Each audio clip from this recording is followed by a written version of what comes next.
in-laws were talking about was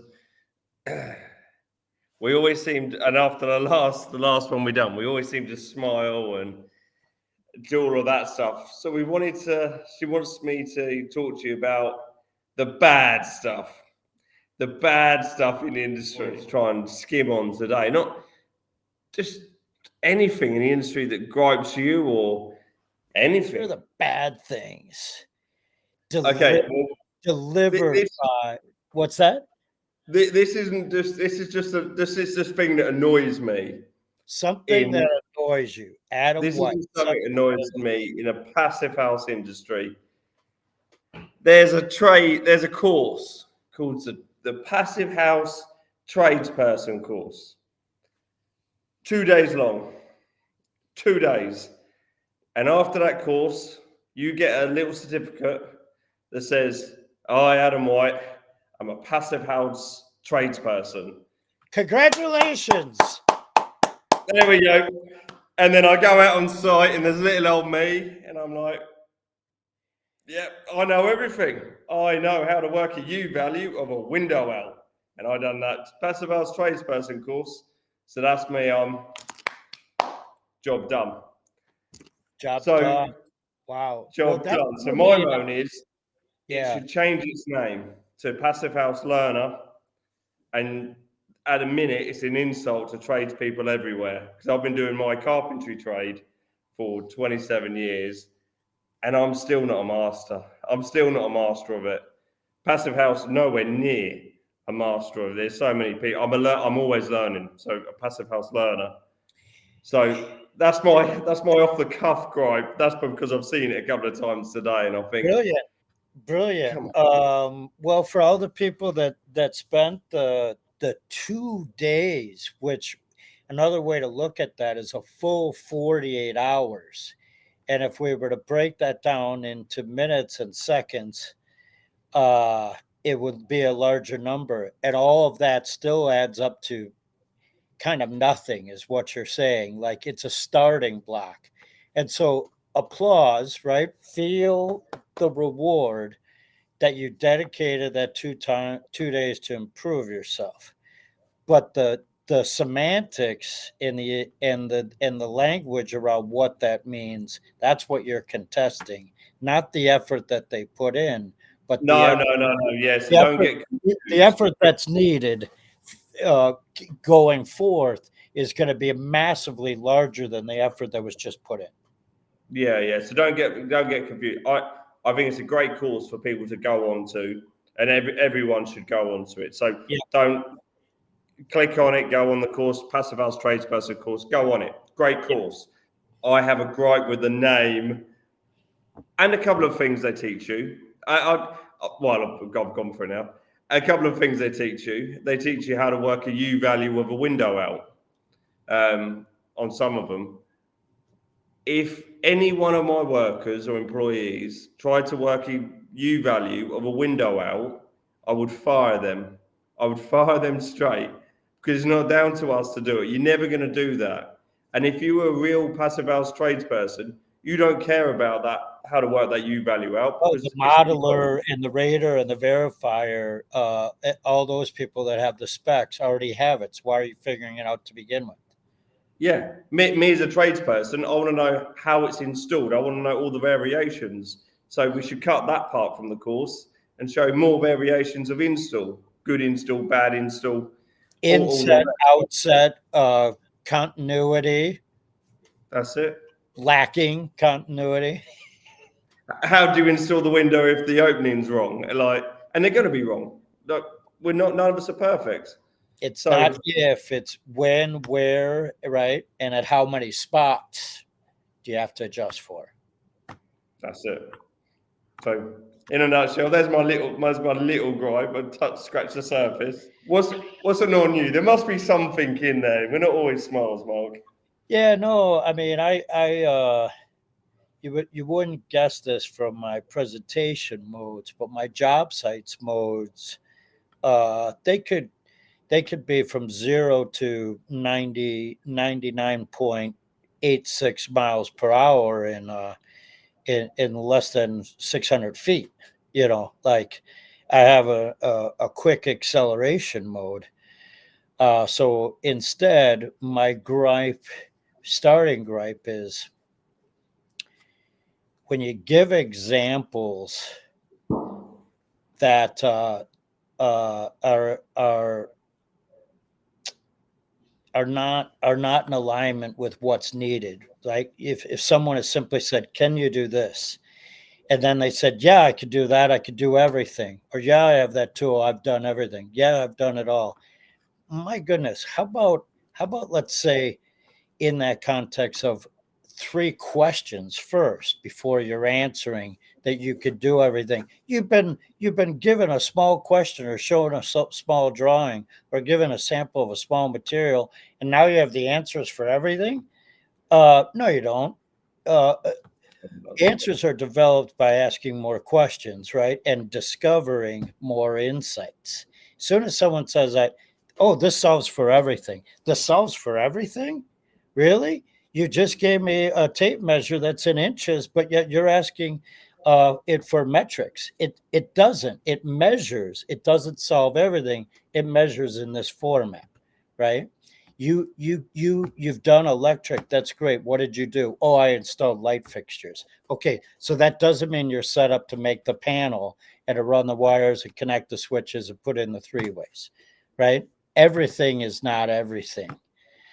So my first gripe is we can do anything. We've done everything.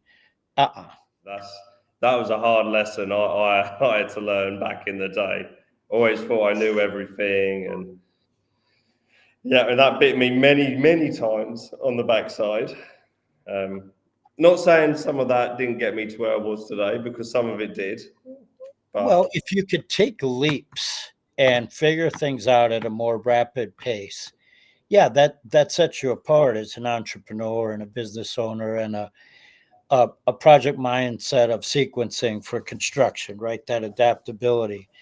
But it's knowing what to do and what to ask before you do it that allows that to happen. So I like that actual framework there. And then the other thing is unpreparedness. It's one thing to not have your whole group understand the scope, but the main people that are disseminating that information and responsible for the successful material method deliveries of fabrication and finishing, installation, commissioning. I like all that to be very precise. drawings, pictures, toolbox talks, everything. Everyone knows when they get to site what the crack is. Have we even done a mock-up to verify that those materials could go together? Like for the simple thing of windows you just brought up. I mean, by gosh, odds are that drawing is a general drawing that's been used in other drawings before and got tagged and moved and placed. And the manufacturers got tagged and moved and placed. And then that framing is here and the rain screen is here and that new cladding you have to have is there.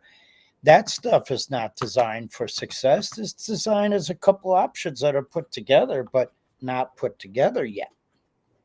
The variations from these windows is just immense. Even the install methods of it, well, tapes, comprobands, foam, you name it. Like, it's just everything. There's just so many variations. The straps, how they're holding the window. It's just there's just so much in there.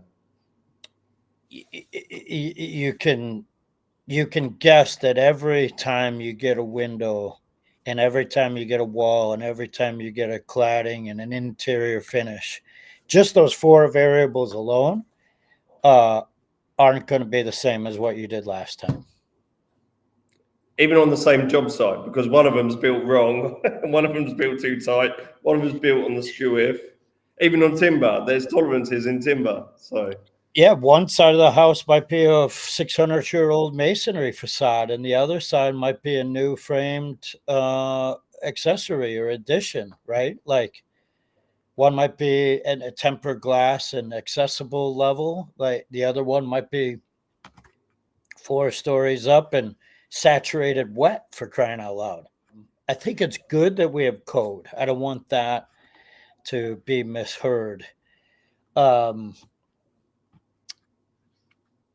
I don't know why we roll things out at a level of minimum.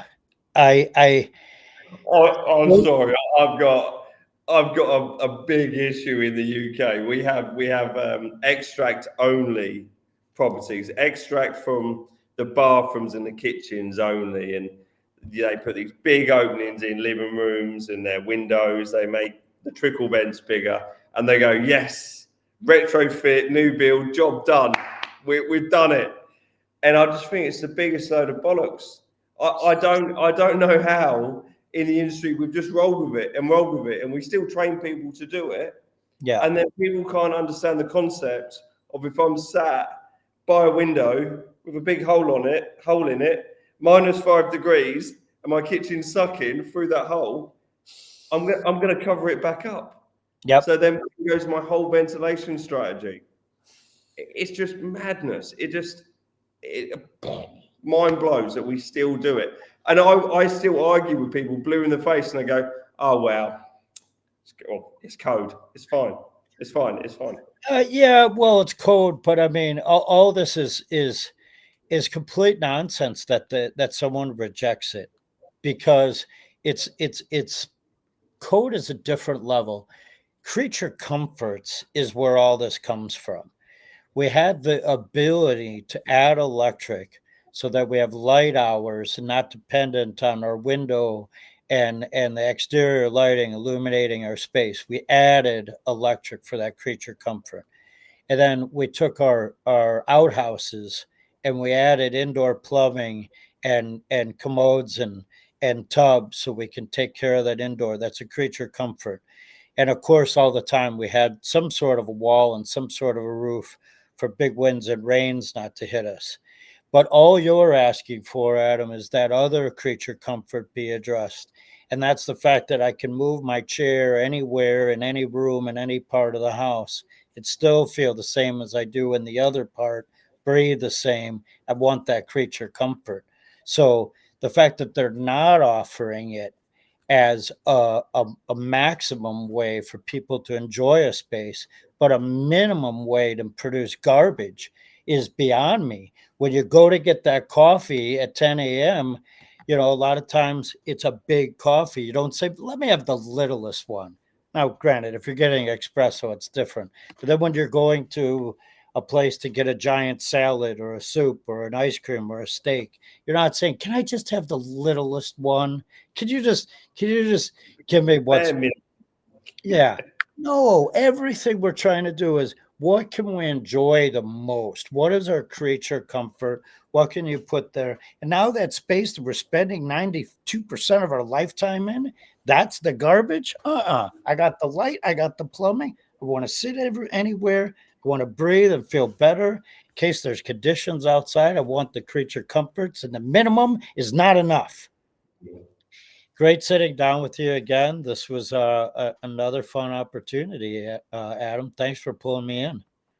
Okay, well, the next one will be what we love in the industry. We've gone to the bad. Let's go for what we love. Mark, look forward to that one next time. Buddy. Cheers, mate. Thank you.